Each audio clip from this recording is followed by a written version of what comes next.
وہ stock market کے بہت زیادہ ریکارڈ بنانے سے ظاہر ہو رہا ہے، اور اس کے ساتھ ساتھ جو ہے ملک کے اندر کچھ میکرو اکنامک، کچھ سارے نہیں، کچھ میکرو اکنامک فگرز جو ہیں وہ اچھے ہیں. اب آپ کی اکنامک آؤٹ لک کیا ہے یہ ذرا بتائیے پلیز. بہت بریلینٹ کوشچن ہے، آئی ریئلی اپریشیٹ.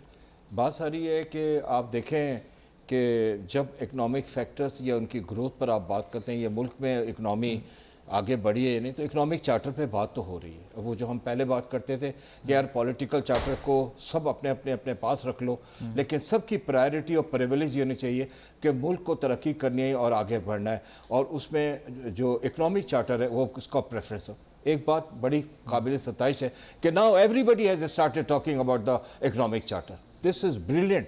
لیکن پرابلم فکس کرنے کے طریقے فرق ہیں. دیکھتی بات، جب ہم اکنامی کی بات کرتے ہیں تو ہمیشہ ہمیں دیکھنا پڑتا ہے کہ میکرو اکنامک جینڈرز انٹرنیشنل کیسے ہیں اور لوکل کیسے ہیں.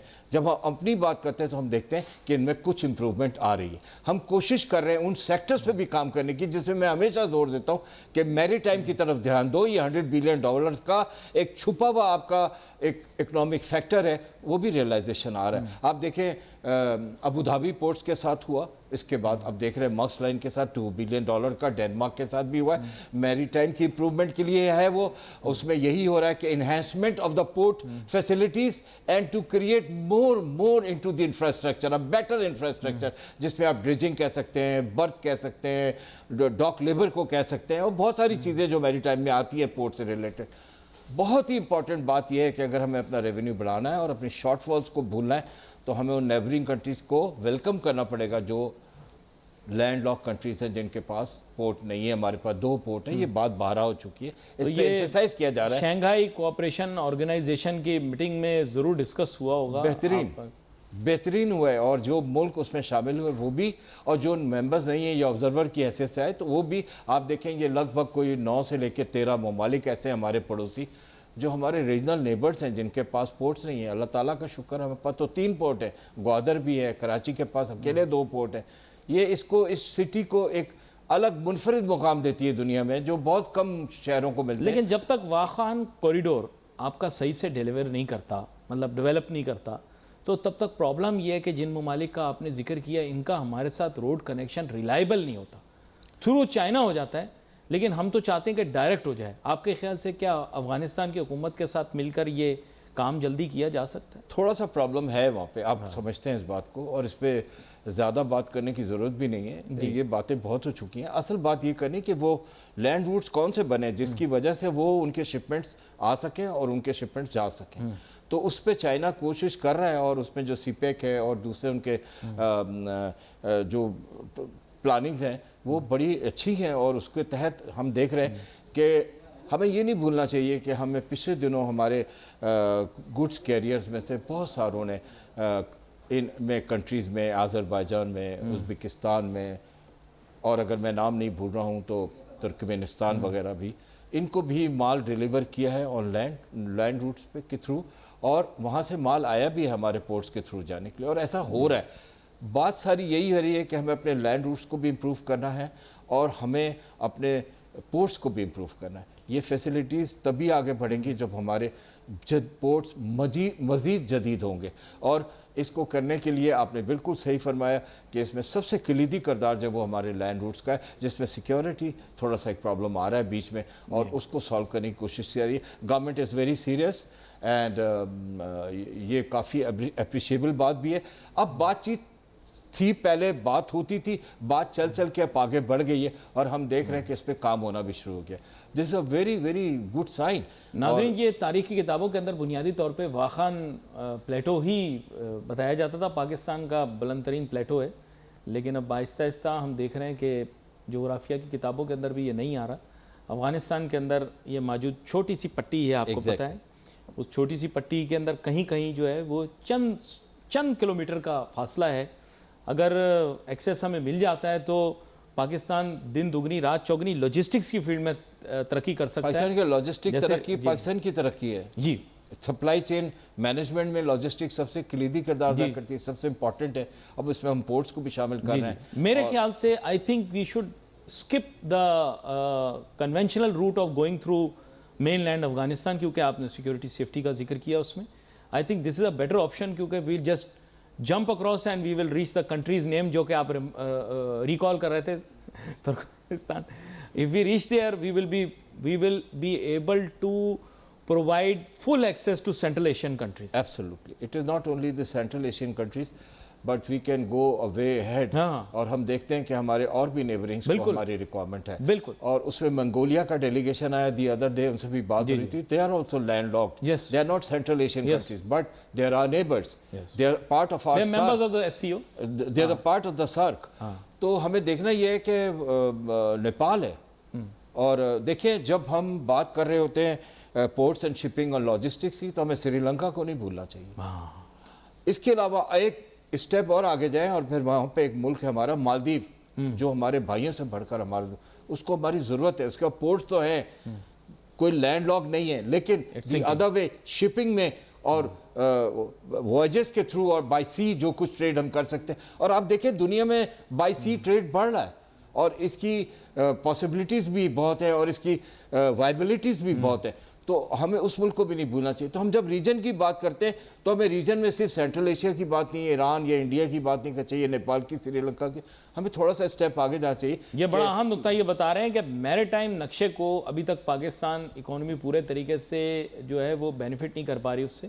اس متعلق کافی گفتگو ہو رہی ہے کہ کس طرح, کیونکہ آپ کو پتہ ہے ری ڈرا بھی ہوئے ہیں ابھی ہمارے میری ٹائم باؤنڈریز جو ہیں پاکستان کی. مجھے بہت اچھا لگا انہوں نے لاجسٹکس کا موضوع اٹھایا, اس موضوع پر انہوں نے بات کی جو کہ آج تک بہت کم میڈیا کے اوپر ڈسکس ہوا ہے, اور ایس سی او کے اندر ٹاپ آف دی ایجنڈا تھا. تاہم اب یہ پھر وہی بات کریں گے, شاید مجھ سے تھوڑے سے خفا ہو جائیں, یہ کام بزنس کمیونٹی کو ایٹ لارج کرنے کی ضرورت ہے.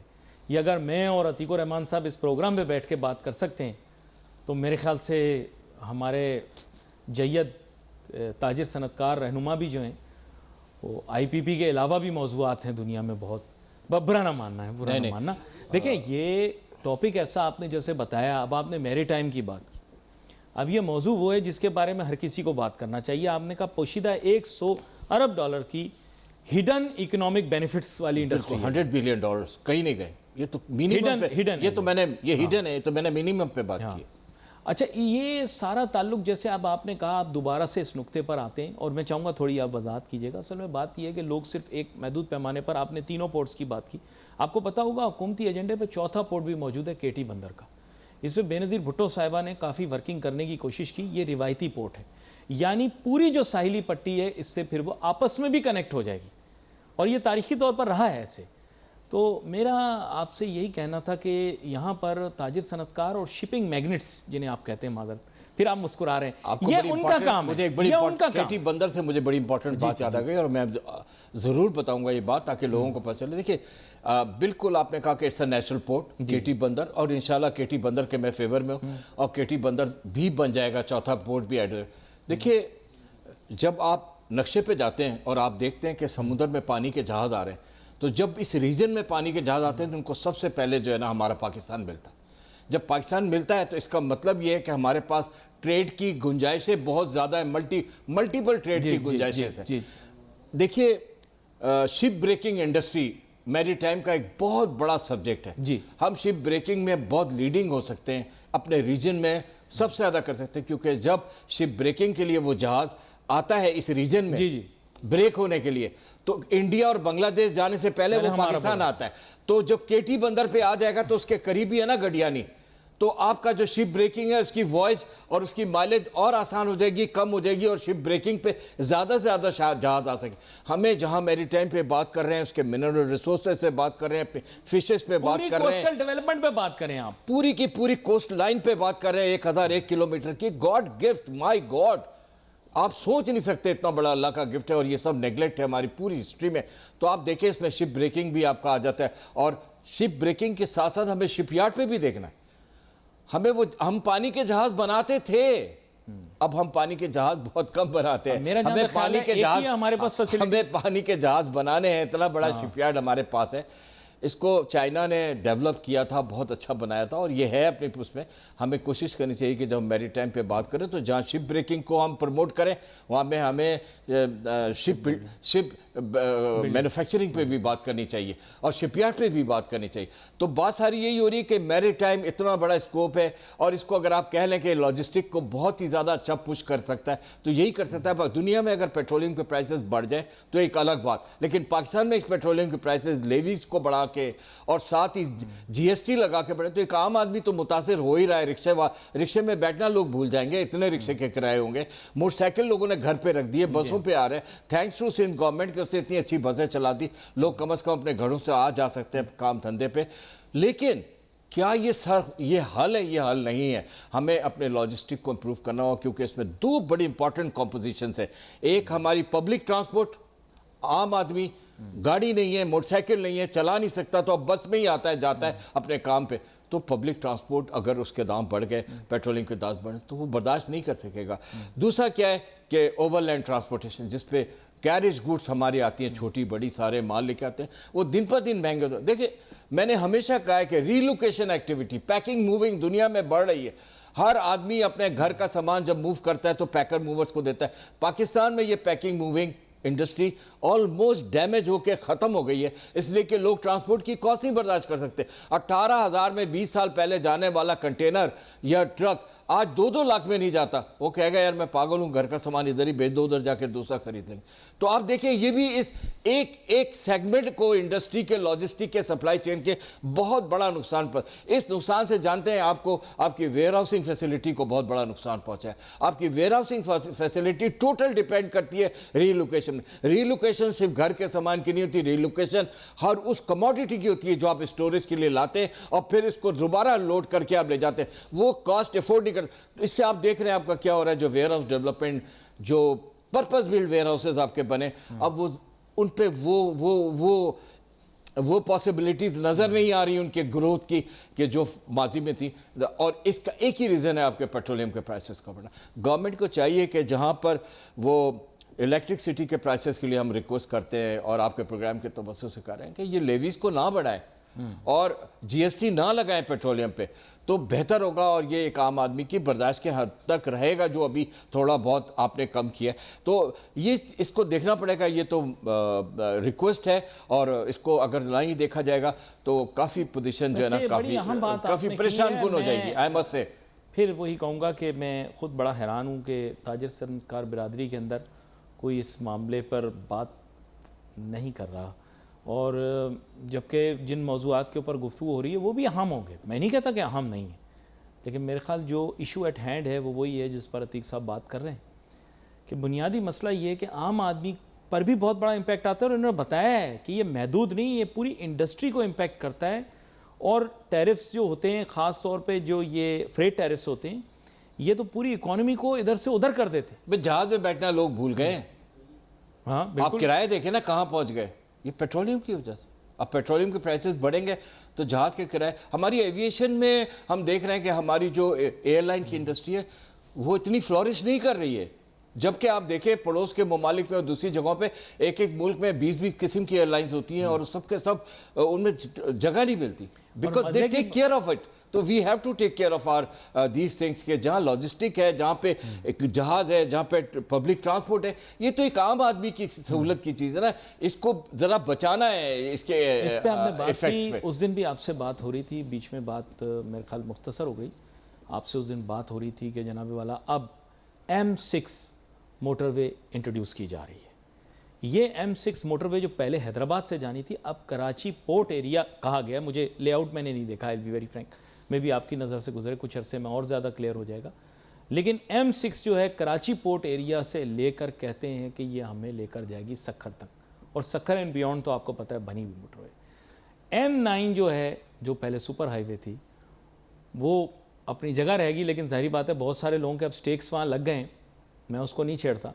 لیکن M6 بن جانے سے آپ پچھلی دفعہ ذکر کر رہے تھے, میں آپ سے جاننا چاہتا ہوں اور کون کون سے فوائد ایک آلٹرنیٹ روٹ کے طور پر کیا کیا سامنے آ سکتے ہیں. دیکھیے پہلے آلٹرنیٹ روٹس تو ہوتے تھے نا, جی ٹی روڈ بھی ہوتا تھا آپ کے پاس, وہ بھی فل آف ٹرانسپورٹ رہتا تھا, اور ہمیشہ ٹریفک جیم ملتا تھا وہاں پہ آپ کو، اس لیے کہ اتنی ٹرانسپورٹ یہاں سے آتی ہے. ظاہر ہے پورٹ ہے، پورے ملک کا سامان یہاں آتا ہے. اور میں نے جیسے کہا، میں پھر ریپیٹ کرتا ہوں کہ اب دنیا میں زیادہ تر ٹریڈ جو ہے وہ شپ سے ہو رہی ہے، بائی سی ہو رہی ہے، بائی اوشن ہو رہی ہے. تو ظاہر ہے پھر جب ان کا پہ مال آتا ہے یا ان کا مال جاتا ہے تو وہ روڈ سے جاتے ہیں. تو اس کا آلٹرنیٹ روٹ بنانا چاہیے، اس کی سخت ضرورت ہے. میں ہمیشہ یہ کہتا ہوں کہ رنگ روڈز، آلٹرنیٹیوز، ہائی ویز، موٹر ویز، اور کراچی جیسے میگنیفیشنٹ شہر کو جس کا ایک منفرد مقام ہے دنیا میں، جو ایکسپورٹس میں سب سے زیادہ ایکسپورٹ کر رہا ہوتا ہے، جو سب سے زیادہ ریونیو جنریٹ کر کے دے رہا ہوتا ہے، اس کو ضرورت ہے اس بات کی کہ اس کی جو سڑکیں ہیں یا اس کی ایک معصومانہ سوال، ایک معصومانہ چھیڑ چھاڑ والا. آپ نے جیسے کہا سڑکوں کو اپ گریڈ کرنا چاہیے. بھی ملیر ایکسپریس وے بن رہی ہے، بہت اچھا پروجیکٹ ہے. میں کہتا ہوں آپ ایک انڈسٹریل ایریا کو ہائی وے سے جوڑ رہے ہیں، انڈسٹریل ایریا کو پہلے پورٹ سے جوڑ دیں. تو ایسی میرے ذہن میں آیا تھا.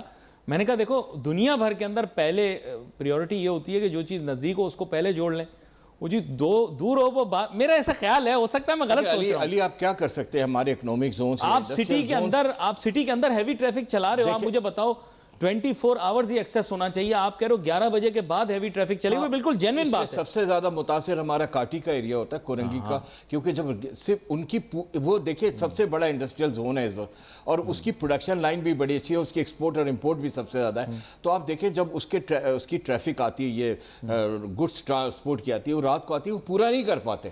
تو اس کے لیے آلٹرنیٹ روٹ کی ضرورت ہے، اینڈ آئی ایم شیور اس پہ کام ہو رہا ہے. یہ لیاری نہیں، یہ صحیح ہے نا کہ اگر M6 بن جائے اور ڈائریکٹ پورٹ ایریا سے ہی سکھر لے جائے تو وہ بہتر رہے گا. نہیں ٹھیک ہے، میرا ایسا خیال ہے. نہیں ٹھیک ہے، یہ بھی اس پہ بھی لاجسٹکس پہ کام ہو رہا ہے، اس پہ بات ہو رہی ہے، ایسا نہیں ہے. اب جہاں پہ روڈز امپروو ہونے کی طرف جا رہے ہیں، کچھ انفراسٹرکچر ڈیولپ ہو رہا ہے، کوآرڈینیٹس بن رہے ہیں، پہلے تو کچھ بھی نہیں تھا. پر Korangi is an export oriented zone.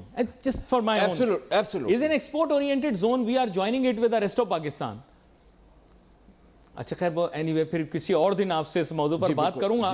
بات یہ کہ مجھے ایکچولی میکینکس بالکل ٹھیک ہے، industrial areas should be connected, but I think what my better understanding is that it should be priority first to connect Korangi with a port area through some alternate route. Absolutely. Because this is an export oriented Absolutely. industrial zone. یہ میرا خیال ہے. Absolutely. اس کی بات اٹھتی ہے اور بات ہو بھی رہی ہے، اور I'm sure جو اب دوسرے بریجز وغیرہ یہ آلٹرنیٹ روٹس ایک آدھ بن رہے ہیں تو وہ اس سے کنیکٹ ہوں گے تو اور آسانی ہو جائے گی. کیونکہ 24 آورز اس کا چلنا ضروری ہے. ایم یہ ہے کہ اگر ڈیورنگ ڈے ٹائم یہ ٹرانسپورٹیشن چلی جائے گی تو نائٹ ٹائم میں آپ حیران ہوں گے.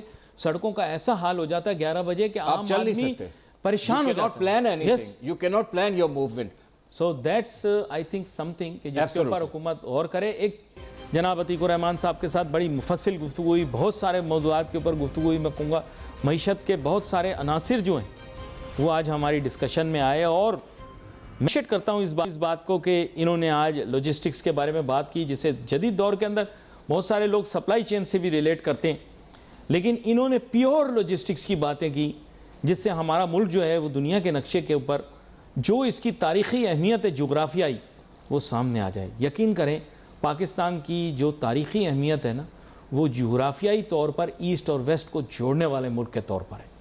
یہ وہ جگہ ہے جہاں پر قدیم ادوار کے اندر لوگ آئے اور اس سے آگے پھر انہوں نے نئے تجارتی رستے وہ فکس کیے.